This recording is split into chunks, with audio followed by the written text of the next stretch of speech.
Assalamualaikum warahmatullahi wabarakatuh. Yang terhormat Bunda Nita Nurhayati selaku dosen pengampu pada mata kuliah prosa fiksi, dan juga yang saya banggakan teman-teman semua yang menonton video ini. Perkenalkan, nama saya Fitri Nurrohmah dengan nomor pokok mahasiswa 212121087. Sesuai dengan judul pada video ini, yaitu Menjelajahi Jalan Tak Ada Ujung, karya Mohtar Lubis.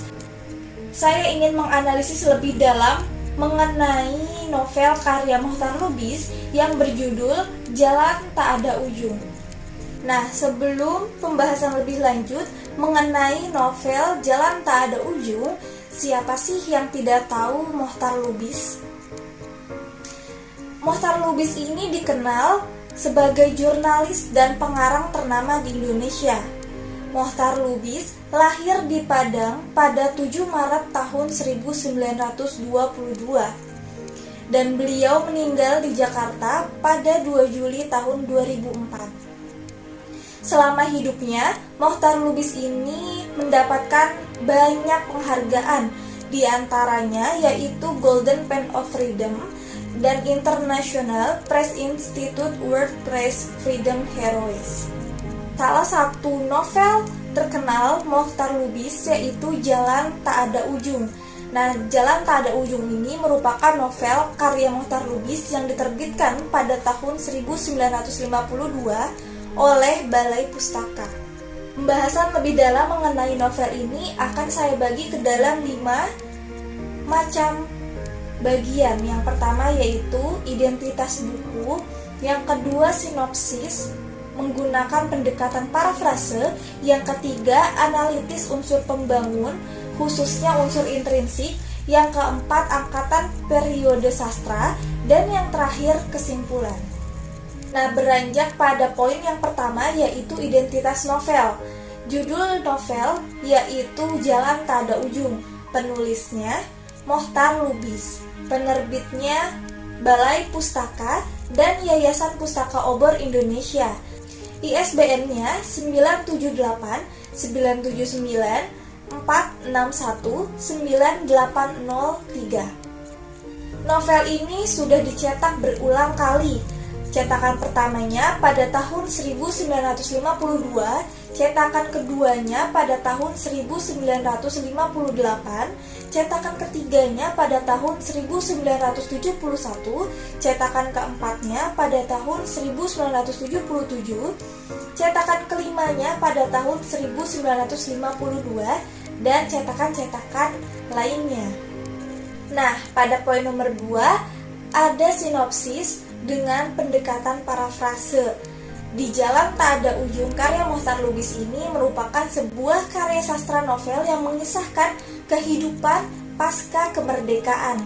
Namun, kehidupan yang diceritakan di buku bukan tentang ketenangan dan kedamaian, namun kehidupan penuh penderitaan yang masih dirasakan masyarakat walau katanya sudah merdeka. Kisah ini bermula pada sosok seorang guru bernama Isa.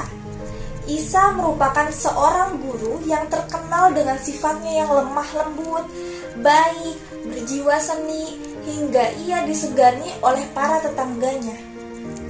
Tapi di balik itu semua, Isa memiliki ketakutan yang besar pada segala sesuatu yang berhubungan dengan pergolakan dan peperangan. Suatu hari, Isa sedang menuju ke sekolah tempat ia mengajar.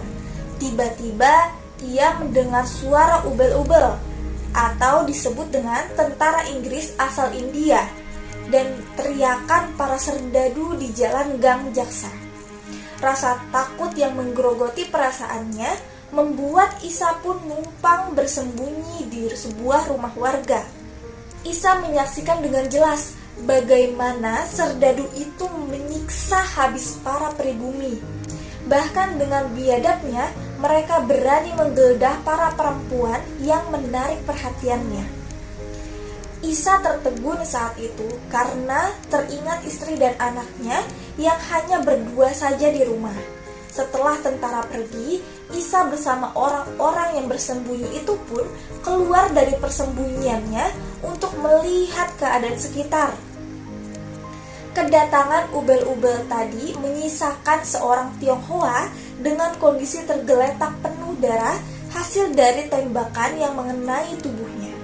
Melihat darah merah serta situasi yang caruk-maruk menambah rasa takut pada diri seorang Isa. Dengan semangatnya mengabdi, Isa pun melanjutkan perjalanannya ke sekolah. Namun, ketika Isa tiba di sekolah, ia terkejut karena tidak ada satupun murid yang datang. Isa hanya mampu duduk termenung, memikirkan ketakutan dan kekacauan yang telah terjadi. Nah, saat tangannya lihai memainkan biola, teringat memori yang terjadi pada ia dan istrinya, Fatimah namanya. Kejadian tidak terduga di awal pernikahannya membuat Fatimah bersikap dingin kepada Isa hingga sekarang. Hal itu disebabkan karena Isa divonis dokter mengidap penyakit impotensi atau disfusi ereksi yang mengakibatkan ia tidak bisa membahagiakan Fatimah secara batin. Keinginan istrinya untuk memiliki anak saat itu membuat mereka sepakat mengadopsi seorang anak laki-laki berumur 4 tahun yang bernama Salim. Singkat cerita, di tengah maraknya pergolakan para serdadu, Isa terkena sakit malaria. Sakitnya itu membuat ia tidak berdaya. Hazil yang terus berkunjung ke rumahnya untuk menjenguk Isa membuat ia terbawa hawa nafsu melihat kesuburan Fatimah, istri guru Isa. Mereka berani melakukan perselingkuhan di belakang Isa selama Isa sakit.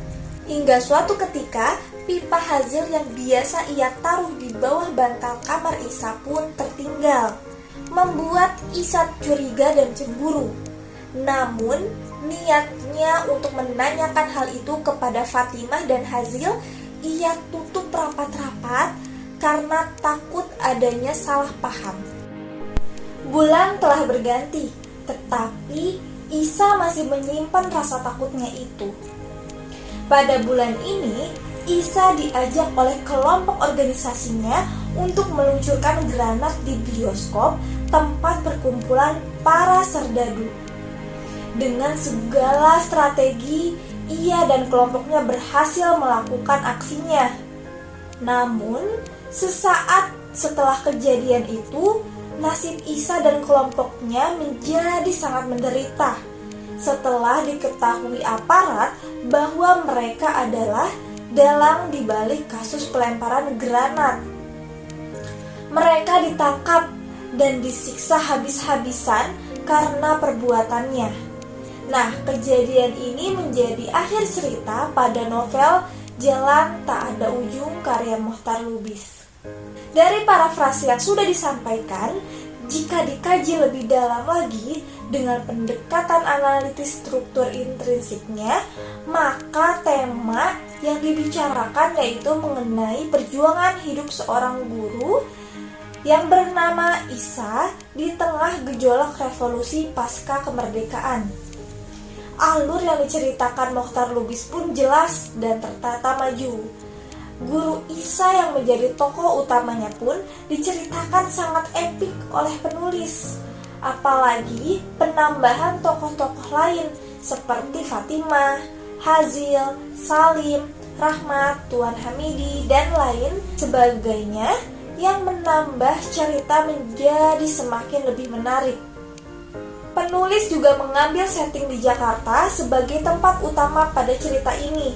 Tambahan penggunaan gaya-gaya bahasa seperti personifikasi, hiperbola, simile, atau repetisi membuat pembaca menjadi ikut terbawa suasana novel ini.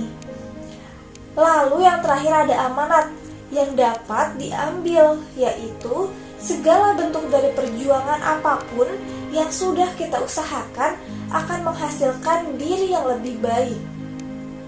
Nah, dari penjelasan sebelumnya, ada karakteristik yang terdapat pada novel Jalan Tak Ada Ujung karya Mohtar Lubis ini selaras dengan ciri dari tahun novel ini diterbitkan, yaitu pada tahun 1952.